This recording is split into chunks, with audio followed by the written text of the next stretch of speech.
campers, welcome to Percival, Iowa. About to enter Nebraska. We're on Iowa Highway 2, about to be Nebraska Highway 2. They share the number across the border like that when they do that.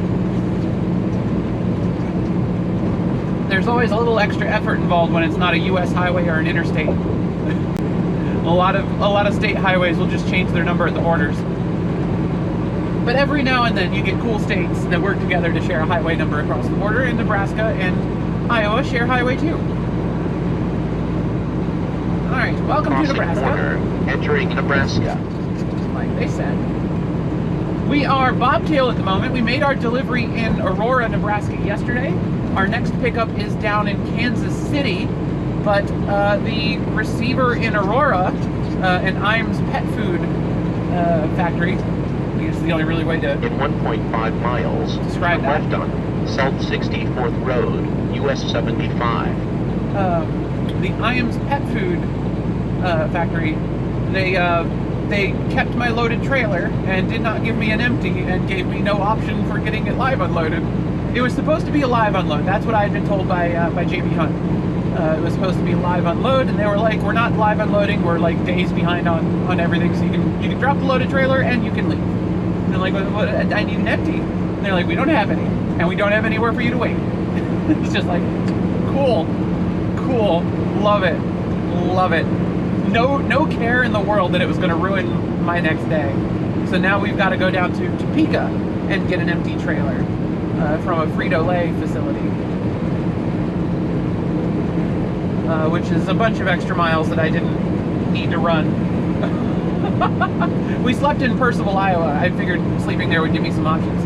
Okay, we're going to slow down because that person looks like they've skidded off the road, which means this is probably ice. In a half mile, turn left on South 64th Road, US 75. Oh, we're slowing way down.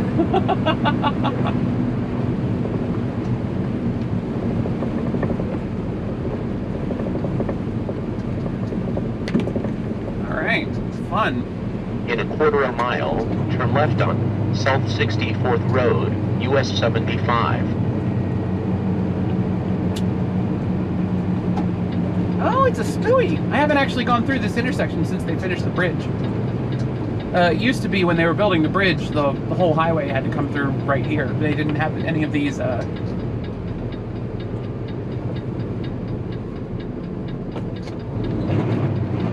Okay, doesn't want to go into gear there, got it. We'll just come to a nice gentle stop and drop it into third, got it. I love it when I miss a gear. I'm still so bad at this, I'm still so bad at manual shifting again. I'll get used to it over time. Oh, that's a neat rig. If you see that truck directly across from us, the Dillard's double, it's a sleeper. It's a Kenworth T680 sleeper, but it's only a 4x2 axle configuration. Those are super rare.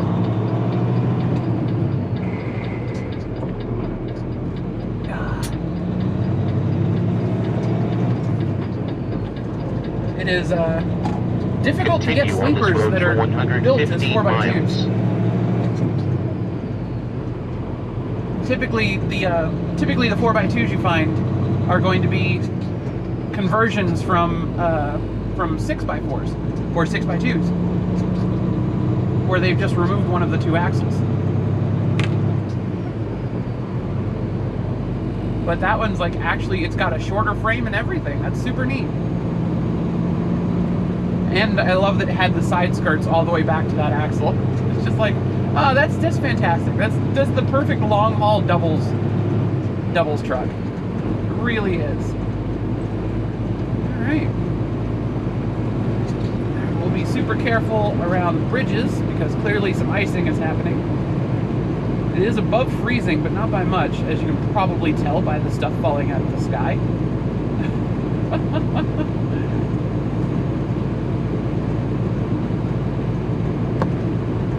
Currently 33 degrees Fahrenheit outside, which is about a ½ degree Celsius.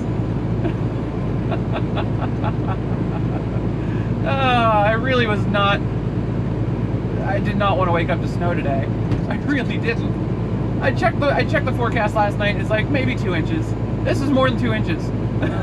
This is more than 2 inches of snow.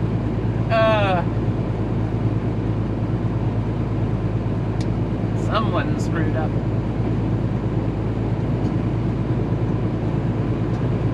I think the problem is if you look at it, it's not like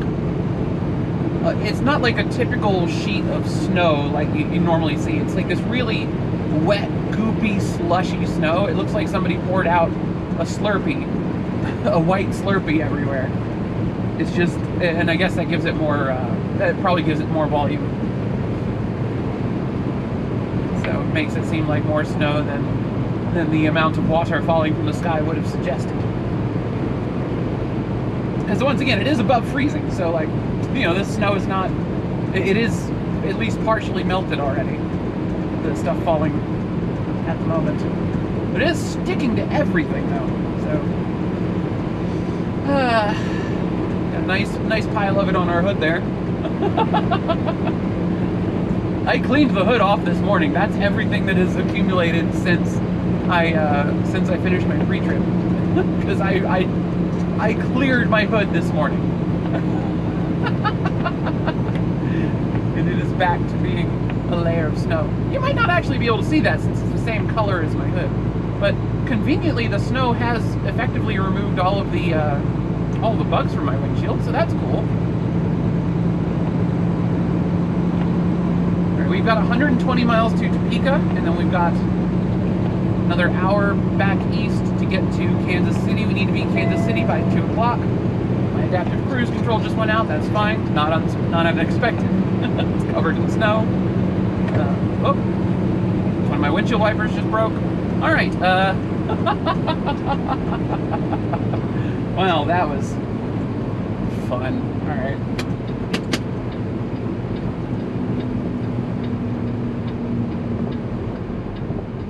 Cool. All right, I gotta pull over and fix that.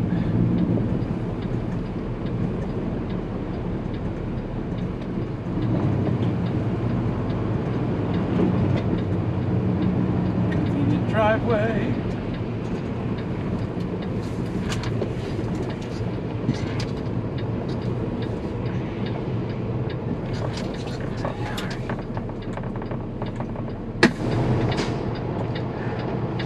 Everything is fine.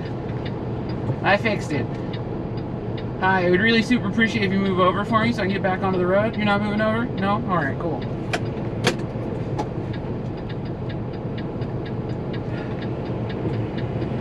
Neither of you move over? I bet that car behind you would have moved over if you had, asshole. God, people suck. Most people moved over while I was sitting here, but it just, when the camera was rolling, nobody moved over.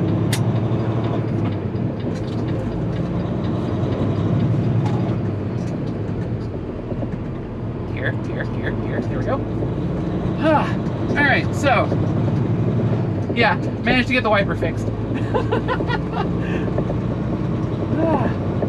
Just had to climb up on the engine and tighten a bolt with my adjustable wrench, which moment of terror, my socket set did not fit that bolt.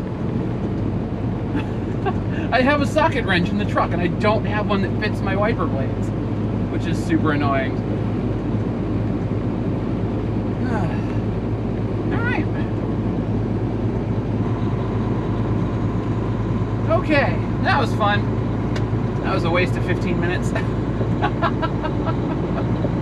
Oh, if I'm late to my customer because of that, I'm gonna be so annoyed. I'm also gonna be more annoyed if the bolt comes loose again. But mostly annoyed at the IAMS plant for keeping my trailers.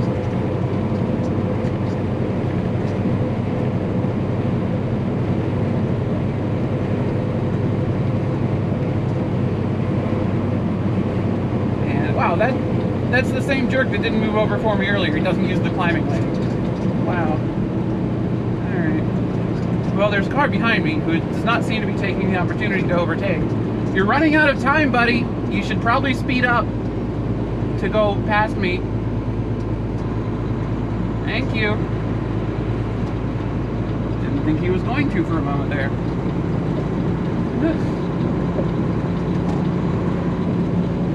I cannot see squat behind me on the left side.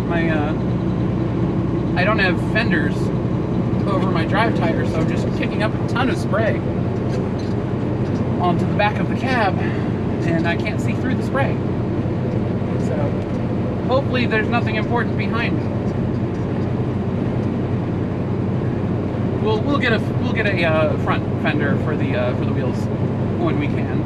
I do believe it has the spot where one used to be mounted and somebody took it off. Because the previous owner, as we have determined, did not always make the best decisions for the certain aspects of this truck. I'm sure they made sense to the driver at the time. Like I'm sure not having those mud guards made sense to the previous owner of this truck. I'm sure they had a perfectly good reason for removing it. I just want them back. Just like I'm sure the previous owner had a perfectly good reason for putting the dummy couplers up super high on the driver's side fairing, which causes the power cable to bend at an awkward angle.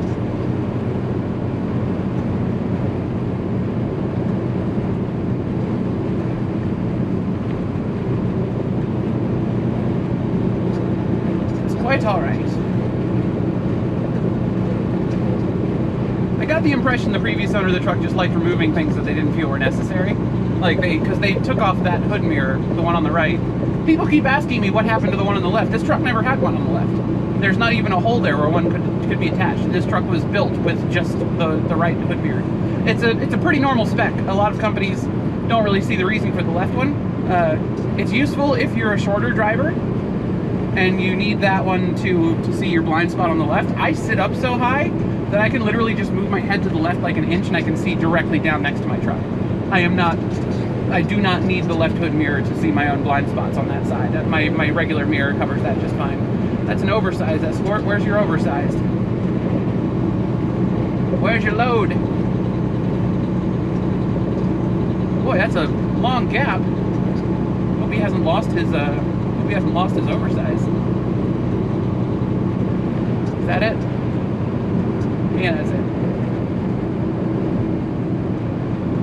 That's not that big. Oh, there's two of them. Those are the hubs for wind turbines. The part in the middle that spins and you attach the blades to. Very large, very large. All right, I'm gonna keep heading down towards Topeka. I will see you all probably tomorrow, somewhere on the Kansas Turnpike, maybe south. I don't know. We're headed down to Sanger, Texas, which they've got a Walmart Sam's Club distribution center just off of I-35 in North Texas. That's where we're headed tomorrow. I will see you all there, hopefully, assuming everything goes well today. Bye.